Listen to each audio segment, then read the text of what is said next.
जय हिंद साथियों, नमस्कार। कैसे हैं आप सभी? स्वागत है आपका अपने परिवार में।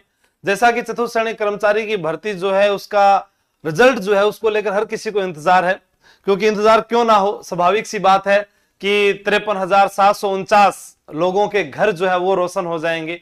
उनके घरों में एक खुशी आएगी, उनके रिश्ते हो जाएंगे, परिवार संभल जाएगा।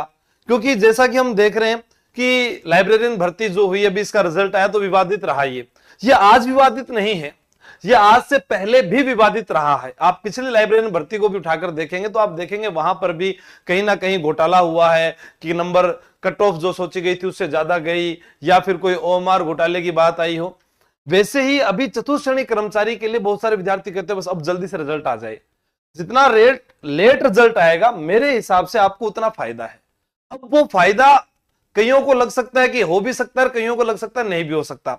जैसा आपने देखा होगा कि मुख्यमंत्री भजनलाल जी शर्मा ने कहा कि हाल ही में हम जो है 20,000 जो रोजगार मेले के अंदर शामिल किए गई जो पिछली परीक्षाएं हुई है, जैसे पटवार की हो, एलएसए की हो, या वीडियो की हो, या राजस्थान पुलिस की हो, या कई भर्तियों जो है उनमें से कुछ भर्तियों को उन्होंने अभी शामिल कर लिया और कुछ भर्तियां शामिल करेंगे 12 जनवरी जो युवा दिवस है उसके ऊपर। तो लगभग अभी 20-17,000 को अब दे देंगे, फिर 20 को बाद में दे देंगे। लगभग जो है 35 से 37,000 विद्यार्थी जो इस कंपटीशन में भी थे, इस रेस में भी थे, वह घोड़े इससे बाहर हो जाएंगे। तो जो होशियार व्यक्ति थे वो तो बाहर हो गए, अब जो सीटें खाली बच गई वो आपके लिए रहेगी। फिर हमारी ये मांग और है कि इसमें पद बढ़ोतरी होनी चाहिए। बिल्कुल मांग भी जायज है, क्यों ना हो पद बढ़ोतरी। जब भजनलाल सरकार कह रही है कि हम आगामी वर्ष के अंदर 1,56,000 वैकेंसी देंगे, साहब अभी जो वैकेंसी आई है उसके अंदर आप पहले पद बढ़ा दीजिए, उसके बाद आगे वाले से कम कर देना, हम संतुष्ट हो जाएंगे, हमारे विद्यार्थी संतुष्ट हो जाएंगे। क्योंकि प्रत्येक विद्यार्थी जो है एक मानसिक तनाव से गुजर रहा है इस समय। जो ये कहे ना हम कि एजुकेशन लाइन के अंदर सभी जो विद्यार्थी हैं वो घबराए हुए से नजर आ रहे हैं, क्योंकि अभी क्या अलग ट्रेंड चल रहा है। आरपीएससी कहती है कि मैं 40% में लाना नहीं दूंगा, और आरएसएस भी कहता है कि तुम 80% भी ले आओ फिर भी मैं तुम्हें सिलेक्शन नहीं दूंगा। अब इसमें मारा तो गया हमारा विद्यार्थी। भाई वो आरपीएससी की तैयारी करता है, जितनी सीट होती है उसके मान लो कि कई जगह तो 4 पास कर रहे हैं, कई जगह 10 पास कर रहे हैं, कई 15 पास कर रहे हैं। या पहले ये हो रहा था कि आरपीएससी पर एक बहुत ज्यादा विश्वास था विद्यार्थियों का कि आरएस की तैयारी करेंगे, सब इंस्पेक्टर की तैयारी करेंगे, यूआरओ की तैयारी करेंगे, और लास्ट में देखा पेपर पहले से लीक हो रहे थे। और जब पेपर पहले से लीक हो रहे थे तो उस संस्था के प्रति जो है विद्यार्थियों का जो है विश्वास कम हुआ, तो उन्होंने सोचा इसको छोड़िए हम इधर चल लेते हैं आरएसएसबी की तरफ। अब आरएसएसबी की तरफ उन्होंने मुंह तो मोड़ लिया, लेकिन जब उनके रिजल्ट आने लगे तो वो कल्पना से थोड़े से बाहर। अब एक तरफ तो यह होता है कि जब अधीनस्थ बोर्ड का रिजल्ट आए तो लोग कहते हैं देखो पढ़ने वाले बच्चे भी बहुत हैं, ये देखिए इनके नंबर आ रहे हैं, ये पढ़ने वाले बच्चे हैं। फिर आरपीएससी का जब रिजल्ट आता है तब फिर वही लोग कह देते हैं आजकल तो पढ़ाई होती ही नहीं है, सब लोग तो इंस्टाग्राम ही चला रहे हैं। तो उसके अंदर रिजल्ट में वो कहां चले गए? नेट जीआरएफ क्वालिफाई विद्यार्थी वहां पर नंबर नहीं ला पा रहे। तो यहां पर सोचने वाली विषय की बात यह है कि अगर चतुर्थ श्रेणी कर्मचारी में अगर कोई छोटा बड़ा भी घोटाला हो गया तो हमें पता ही नहीं चलेगा। और बहुत सारे इस समय, ये आलोक राज जी ने भी कहा, अच्छा लगा कि उन्होंने चेताया कि अगर आपको कोई ये कहता है कि भैया मैं तेरे 5-7 लाख 8 लाख रुपए में ओमार बदला दूंगा या तेरा नंबर लिस्ट में ला दूंगा, मैं आपको ये कहना चाहूंगा आप तुरंत उस व्यक्ति को लेकर जाइए और राजस्थान एसओजी मुख्यालय पर जाएं और वहां पर जाकर उसके बारे में बताएं। क्योंकि आज आप लोग अपने तुच्छ भले के लिए किसी को पैसे देकर सरकारी सेवा में आ जाओगे, पर किसी दिन किसी मेहनती की हाय लगेगी और उसकी रिपोर्ट पर दोबारा जांच बैठ गई ना, तो आप देख लेना वो हाल हो जाएगा जो न तो इधर के रहोगे न इधर के रहोगे। और ऐसा हो रखा है अभी तक।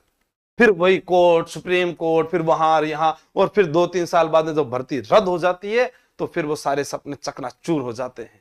इसलिए आप धैर्य रखें और वो जो कह रहे हैं उसको सुनते रहिए। कि एक तो हमारी जो बात थी वो पहले भी मैंने आपको बताई थी, ये 2 बातें तो उन्होंने लगभग मौखिक बात हुई थी कि आपका 2 गुना का तो रिजल्ट आएगा ही आएगा, ये बात बहुत पहले आपको बताई थी। दूसरा मौखिक जो है 10,000 पदों की भर्ती,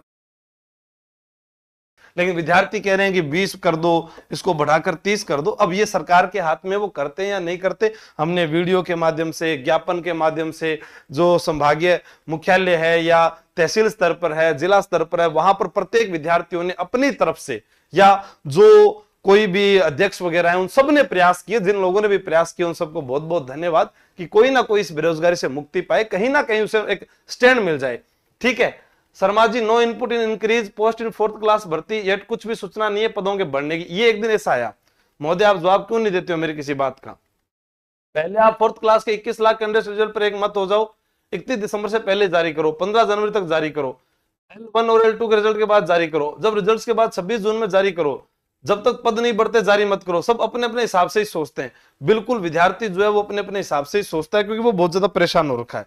ठीक है, इसलिए वो आपसे कह देते हैं, आलोक राज जी, हमें भी बहुत सारे विद्यार्थी हैं वो कहते रहते हैं अभी आप जो है ये आज क्लास क्यों नहीं ली, आज टेस्ट सीरीज ये क्यों नहीं आई, ये प्रश्न गलत हो गया। ये उनका भाई उनका जीवन है, वो आप पर टिका हुआ है, तो वो ये चाहते हैं कि जो भर्तियां पहले रिजल्ट आ रहा है जैसे, तो उनको पहले ज्वाइनिंग मिल जाए, ताकि जो अंतिम छोर पर खड़े युवा हैं उनको एक बार इस भर्ती के अंदर अपना भाग्य आजमाने को मिले। और सबसे ज्यादा उन लोगों को जो नए हैं उन्हें कोई दिक्कत नहीं है, पर जो पुराने हैं, जैसे मान लीजिए कोई तलाकशुदा महिला है, कोई विधवा महिला है, या कोई ऐसा विद्यार्थी है जो अरे किसी भर्ती के अंदर जाना चाहता था लेकिन अपनी आयु पूरी होने के कारण वो वहां नहीं पहुंच पाया, उसके पास कोई और विकल्प नहीं है। क्योंकि आजकल के जो लड़के हैं वो न तो कोई भट्टे पर काम कर सकते हैं, न ही वो कोई और जगह मित्रा पर काम करते हैं, न वो प्राइवेट स्कूल में काम कर रहे हैं, न कोई शॉप पर काम कर रहे हैं। उन्हें काम करना ही नहीं, वो घर बैठे सपने ले रहे हैं कि बस हमें जैसे जल्दी से जल्दी कैसे पैसा कमा लूं, कहीं पैसा डबल हो जाए, जैसे टेलीग्राम पर एड आती है तो उसमें पैसा लगा देते हैं,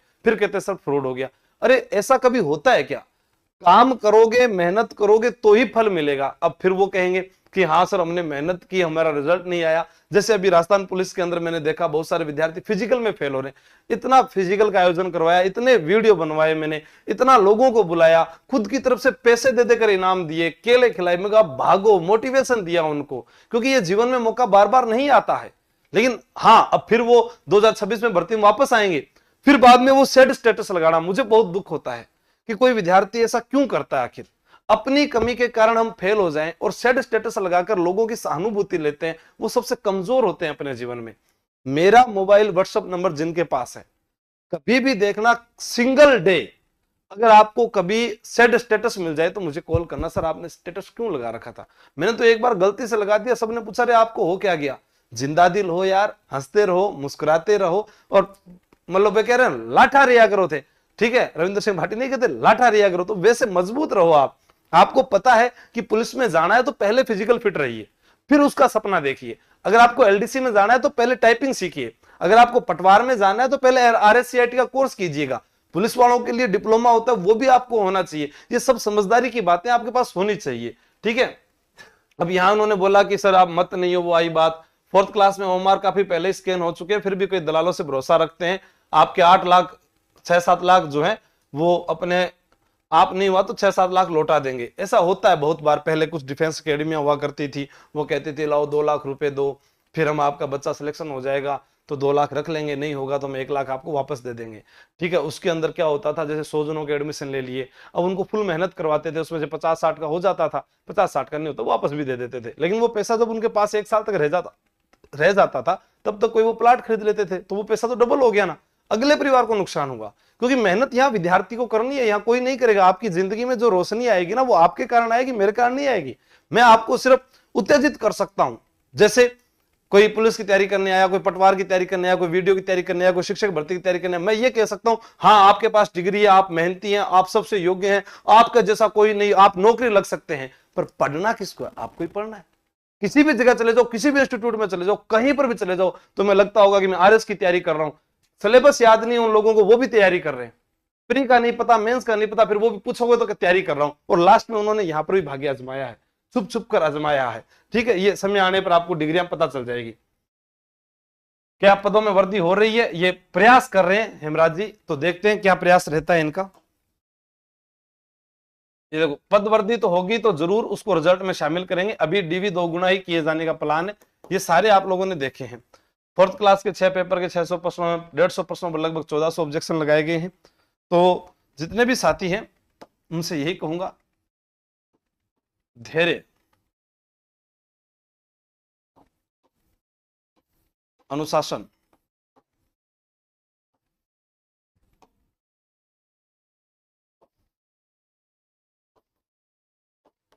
सहनशीलता, ये जीवन में आपके पास होनी चाहिए। इससे पहले क्या होना चाहिए? जिद, जुनून, ये भी आपके पास होना चाहिए। किसी काम को करने की जिद्दी बनो, जुनून रखो, ठीक है। अभी आपका टारगेट यहां नहीं है, छोटा नहीं सोचना, मैं बार बार कहता हूं। अगर कोई भी व्यक्ति है जो अपने लिए सोचता है कि मुझे मेरी काबिलियत यही लगती है, नहीं, आप यार डायमंड हो। ये उन लोगों के लिए जिन्होंने भी पढ़ाई नहीं की, या वो पढ़ाई नहीं करना चाहते, या वो अंतिम छोर पर खड़े, उनको यहां पर आने दीजिए। आपके पास अभी भी मौका है। अप्रैल 2026 एसआई भर्ती, फिर 2026 में ही एलडीसी के 3000 पद लगभग, और 2026 में ही पुलिस के जो हैं 5000 प्लस, 7000 तक भी, 5500 तक कहीं पर भी आ सकते हैं, क्योंकि अभी जो है प्रमोशन होकर कुछ जो है कांस्टेबल से हेड कांस्टेबल बन गए, हेड कांस्टेबल से एएसआई बन गए, तो पद वहां पर वापस खाली हुए। तो ये सुनहरा मौका है, ये आपके जीवन के अंदर दोबारा नहीं आएगा। चतुर्थ श्रेणी कर्मचारी का जो पेपर हुआ है, उसकी जो कट ऑफ है, बार बार उसको पूछने से, बताने से 60 नंबर वाले का हो जाएगा क्या, 40 नंबर वाले का हो जाएगा क्या। टीएसपी के अंदर राजस्थान पुलिस में 60 नंबर वाला पास हुआ है, जबकि जयपुर कमिश्नरेट में कई ऐसे 114 नंबर वाले लड़के, 118 नंबर वाले लड़के बाहर बैठ गए हैं। तो वही आप देखिए कि चतुर्थ श्रेणी कर्मचारी में भी हो सकता है कि जो न्यूनतम से न्यूनतम अंक हो उसका सिलेक्शन होगा, ठीक है। तो इसलिए ये हर जगह अलग जाने वाली बात है, इसमें आप मत सोचिए क्या होगा क्या नहीं होगा। अगर आपको लगता है कि हाँ रिजल्ट आया और उसके अंदर कुछ गड़बड़ी हुई है, तो उसके लिए कोर्ट है, एसओजी है, जांच के बहुत सारे विषय हैं। धैर्य रखें, आप आगे की तैयारी जारी रखें। प्लीज हाथ जोड़कर मेरा कहना है आप लोगों को, आगे और 1,56,000 वैकेंसी आने वाली है, जिसके अंदर आपकी महिला प्रेक्षक की भर्ती हो जाएगी, जूनियर अकाउंटेंट की भर्ती आएगी, पटवार की आएगी, ग्राम विकास अधिकारी की आएगी, एलडीसी की आएगी, पुलिस की आएगी, शिक्षक भर्तियां आएगी। तो आप उन आगे वाले लक्ष्यों को केंद्रित रखें और आगे बढ़ते रहें। ये जहां पर है उसे वहीं पर रखें, जब आएगा अच्छा ही आएगा, आपका चयन जरूर हो जाएगा। आपको विश्वास है क्या? अगर आपको अपने आप पर विश्वास है ना, तो आपका चयन हो जाएगा। आप अपने आप को कमजोर हावी मत होने दो। आप किसी विद्यार्थी को देखना, वो कहेगा सर मेरे इतने कट ऑफ है क्या, मेरा हो जाएगा क्या, सर मैं फिजिकल कॉल हुआ है मेरे को इतने नंबर मेरा हो जाएगा क्या। वो फिजिकल कॉल में फेल हुए, जो दौड़ लगाते थे वो फेल हुए। और मैं कहता था कि जो ग्राउंड में 25 मिनट में निकाल रहा है ना, वहां पर वो 26-23 पे चला जाएगा। आपको थोड़ा और दौड़ना है, थोड़ा और तेज दौड़ना, अंतिम समय है ये। कई बार होता है कि कम टाइम में भी हो जाता है, लेकिन कई बार वहां पर रह भी जाते हैं, समय जो है कम समय रहते हैं, अपने तैयारी करते हैं। तो आप अपने आप पर विश्वास रखें। आपको अगर विश्वास है इस दुनिया के अंदर, खुद पर अपने अंदर झांक कर देखिए, मैं पूरे दिन अपना जो 24 घंटे का टाइम है उसमें कितना समय मैं पढ़ाई को देता हूं। क्योंकि बाबा साहब भीमराव अंबेडकर ने कहा है, शिक्षा शेरनी का वो दूध है जो जितना पिएगा उतना दहाड़ेगा। और मुझे आप पर यकीन है कि आप बहुत अच्छा करेंगे। इससे थोड़ा सा ऊपर सोचिए प्लीज मेरे लिए। तो कौन कौन से ऐसे साथी हैं जो आगे की सोच रहे हैं, वो कमेंट करके जरूर बताना। आपका अगला लक्ष्य क्या है, ताकि हम उसके ऊपर काम करें, वरना फिर हम यहीं पर रह जाएंगे। मैं आपको सच कह रहा हूं, आप एक जगह मत टिकिएगा, आपको आगे जाना है। किसी जगह अगर पानी भी रुक जाता है तो वह भी बदबू मारने लग जाता है, बहता हुआ पानी अच्छा लगता है। तो विद्यार्थी वही है जो जीवन में आगे पढ़ता रहे, आगे बढ़ता रहे। अरे मैं भी पढ़ने लग रहा, हमारी भी तो डिग्रियां चल रही है, कभी कॉलेज का, कभी स्कूल का, कभी और काम, उस काम में हम भी तो भाग रहे हैं यार। 90 साल की उम्र में मैं भाग रहा हूं, तो आप नहीं काम कर सकते? ठीक है, तो हंसते रहे, थर मम्मी पापा ने धोख मारो। राम राम, जय हिंद, जय भारत, बेस्ट ऑफ लक, अच्छा ही होगा। Thank you.